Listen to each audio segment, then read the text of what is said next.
على أمور الدنيا والدين وصلى الله على سيدنا محمد وعلى آله وصحبه وسلم. أما بعد، السلام عليكم ورحمة الله وبركاته. inta haddaan ka gudbo halkan waxaan idinka yeedhinayaa qodobadii warmurtiyeedkii shirweynaha Axmed Barre oo ka kooban 10 qodob.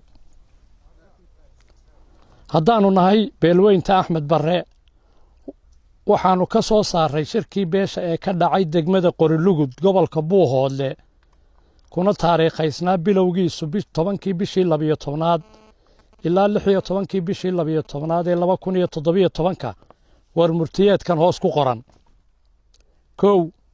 beesha Axmed Barre waxay go'aansatay ku dhaqanka shariicada diinta Islaamka. Islaam baynu nahay oo wax ka horeeya ma jiraan, marka inaynu diinta Islaamka ku dhaqanno ayaa waajiba.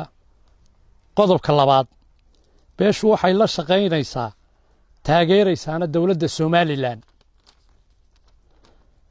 Number 3. beeshu waxay ilaalinaysaa nabadgelyada guud gaar ahaan deegaan kasta oo beeshu degto. Number 4.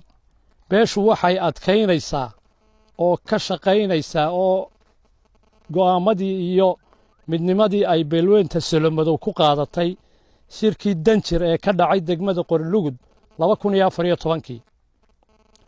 Number 5. beeshu waxay taageersan tahay xoojinaysaa baaqii nabadgelyo ee degmooyinka Wadaamago, Qorilugud iyo Buuhoodle ee ku saabsanaa nabad ku soo dabaalidda colaadii deegaanka ka dhacay. Number 6. beesha Axmed Barre waxay go'aansatay midnimadaasoo ay saldhig u tahay shariicada diinta Islaamka. Number 7. beeshu waxay go'aansatay maadaama ay qaadatay shariicada ku dhaqankeeda in magta debadda iyo gudaaba ka soo xaroota la siiyo ciddii dhaxalka Ilaahay u siiyey.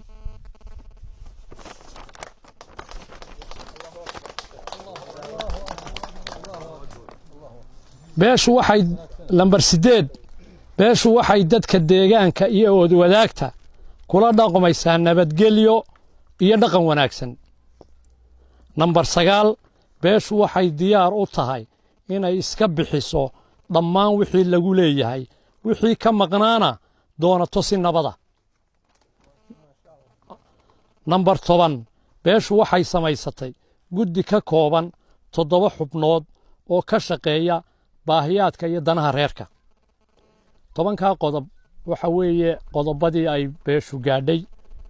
gunaanadka warmurtiyeedka, haddaanu nahay beelweynta Axmed Barre waxaanu u mahadnaqaynaa una ducaynaynaa madaxweynihii hore ee Jamhuuriyadda Soomaaliland ee hadda xilka ka degay mudane Axmed Maxamed Maxamuud Siilaanyo, kuna ammaanaynaa waxqabadkiisii muddadii uu xilka hayay.